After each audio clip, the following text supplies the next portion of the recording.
be able to collect the flowers little by little. At my hometown, I see that people would have small convenience store. They don't really get paid a lot every day, but they accumulate a little bit every day. But they don't really have great risks to take. They would accumulate wealth little by little. This is a safer way of accumulating wealth. So I think this is workable, especially for those ones who do not have great capacity yet to have a great desire. So for young people nowadays, my advice is to be more grounded and work and accumulate little by little. Do not be jealous of other people's branded cars, watch, large houses and think that if the other person could do it, then I can do it as well. If the parents stop the young person, then they would probably have anger towards their parents. Maybe others have the merit of accumulating wealth in a rather quick period of time. Maybe you don't have such kind of merit. So it's something worth considering. The next one then talks about the 6 ways of leading a life. The first one is to eat within quantity. Knowing your limits, this is better.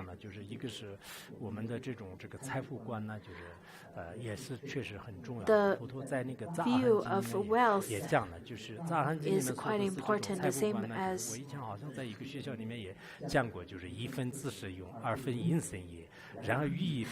in terms of the wealth, in the sutra it is stated that how we should spend our wealth should be divided into 4. One part should be used in substance of daily use, and the second and 2 parts the person should then use it to earn a livelihood, and the 4th part he then should set aside as reserve in times of need. This is in fact quite important. I think lots of people don't really have such kind of understanding. The young people nowadays have no sense of risk. They would invest everything they have into the stock market, and they would lose everything within a very short period of time. And at the end, all they can do is to abide in the emptiness of Mahati in such a kind of state. But I think lots of people whomsoever make such investment in the stock market, they don't have such level of realization of abiding in emptiness. They stare into the screen, and all they care about is whether the stock market line is going up or down. That's how they spend their life. But maybe some of them get enlightened through such kind of practice of roller coaster of stock market, then that's quite lucky for them. The first one is to have contentment with food. Do not get too greedy with food. The Buddha, for example, have intermediate fast. Do not eat after in the afternoon. Nowadays, it seems that people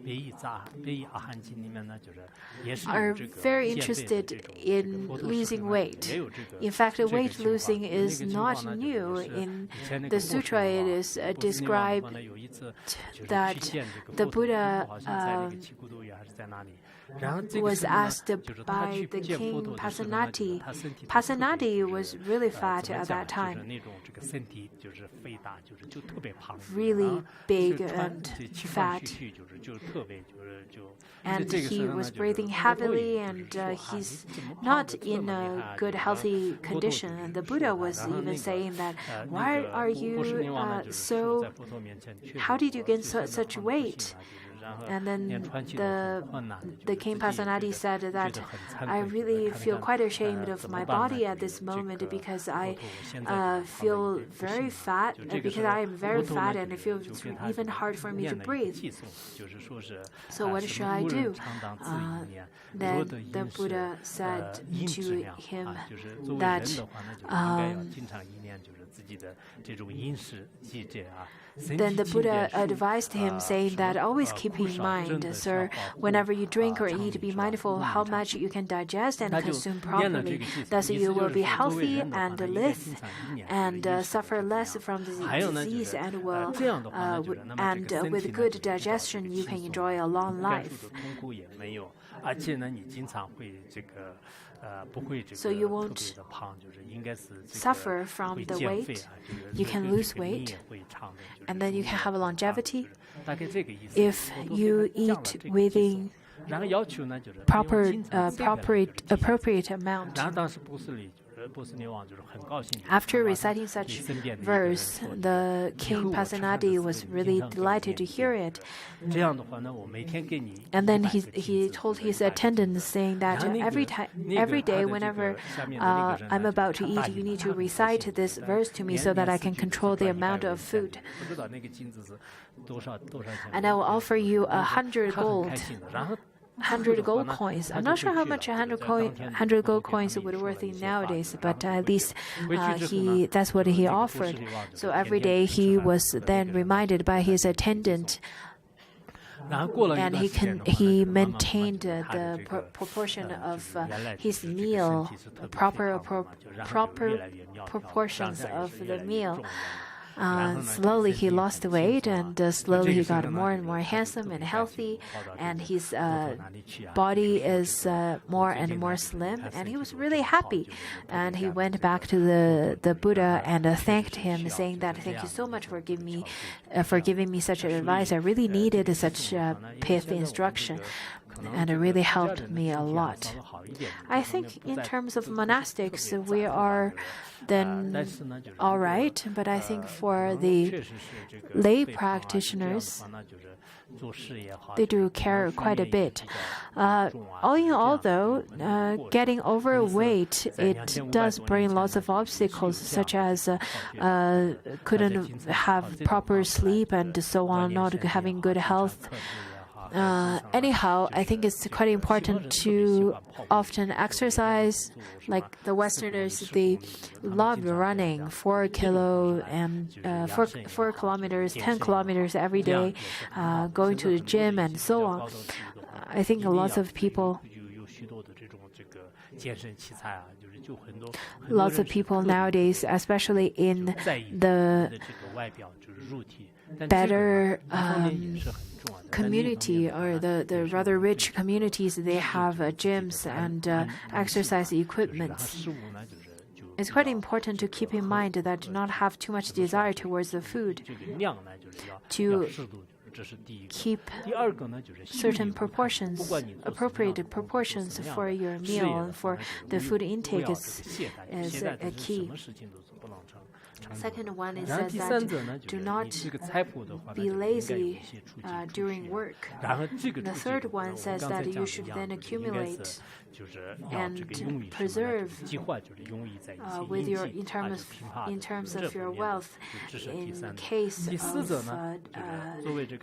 of sudden changes, in case of times of poverty, as we said before. The fourth one says that farming and business.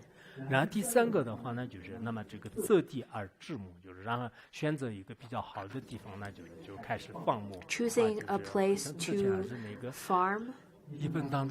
Choosing a place to herd different animals such as cows and sheep. 就需要这个工业、农业，然后牧业，就是都要这个做，是这样的。然后第五者呢，就是要这个修这个佛塔，就是修寺庙这样。第六呢，就是要建立这个圣坊啊，就是 The fifth one is to build stupas as well as monasteries. 就是我们不是光是这个工业农业就可以了，应该是要有一些精神的这种归属啊。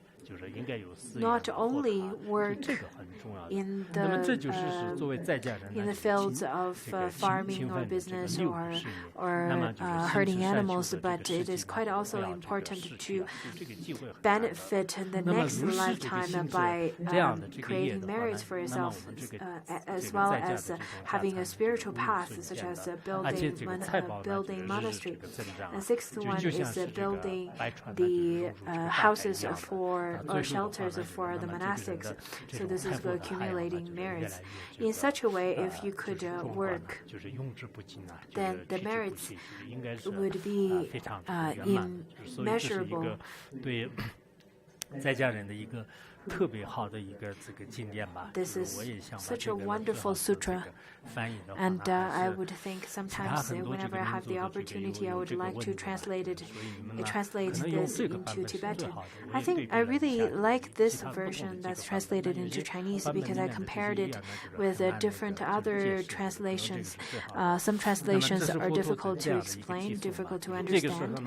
Therefore, I really enjoy this translation, this particular Chinese translation. And at that time, then Sigalovada told the Buddha, saying that excellent, how wonderful your teaching was. Your teaching has already surpassed what I was expecting, and it definitely surpassed the teaching from my father, because he only taught me of worshipping the 6 directions, but you've already taught me of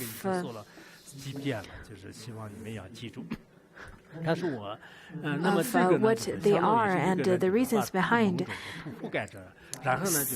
Your teaching makes me feel that I am a covered vessel, but now I'm overturned and I could now see the whole world. And I was enclosed before, now I am completely open. And when I was then really confused, all of a sudden I feel my doubts are all resolved, just as an oil lamp that is then lit up in a dark room. At that moment, people with eyes could then see.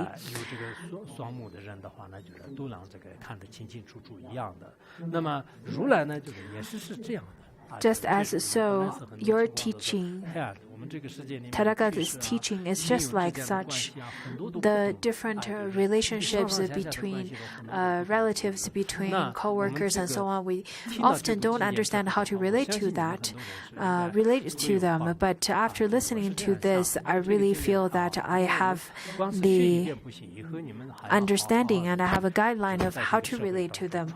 So I think after teaching this sutra, then I really hope that you could apply the teachings from this sutra to relate to people around you. If you don't even and for those of you who listen to this sutra, I also hope you have the opportunity to disseminate the teaching to others, just as people spreading flyers on street. If you don't have enough time to disseminate the whole sutra, at least a few verses of the sutra, so you could do that.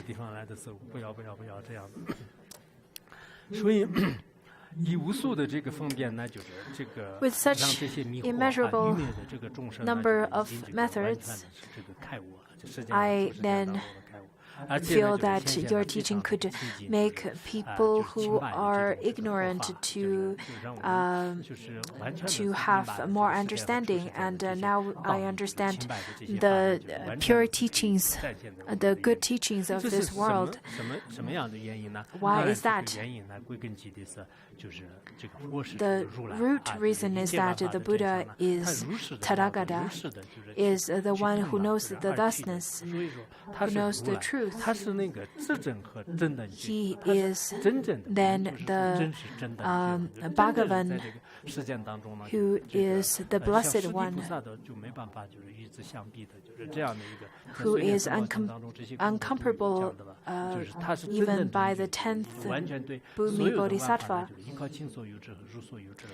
He sees the world and attained the omniscience and sees the reality of the world as it is. He then leads the people of this world to the right path. So now Sigalaka explains that it is because the Buddha is enlightened one, is omniscience, and therefore his teaching can then lit up the ignorance of sentient beings and so on. And then because of all these that is said, Sigalaka said that now I take refuge in the Buddha, the Dharma, and the Sangha. This is taking refuge in three jewels. And now I really wish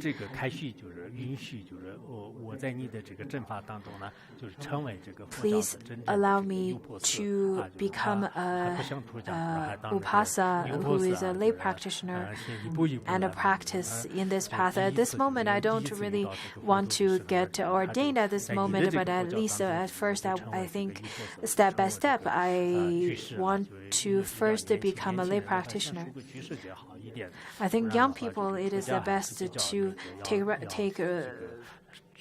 lay practitioner vows first, because if one wants to take monastic vows, it definitely needs more maturity and long period of time of consideration. And then he said that from today onwards, I vow to that from now onwards until I die in this lifetime, because in the self-liberation precepts last for this one lifetime. So it says that within this lifetime, I vow to refrain from killing, refrain from stealing, refrain from sexual misconduct, refrain from lying, and refrain from drinking or taking intoxicants. Over here, it talks about the 3 refuge vows and the 5 lay practitioners' precepts. I think about 99.999% of our audience are Buddhists. So we're not going to explain too specifically about what the taking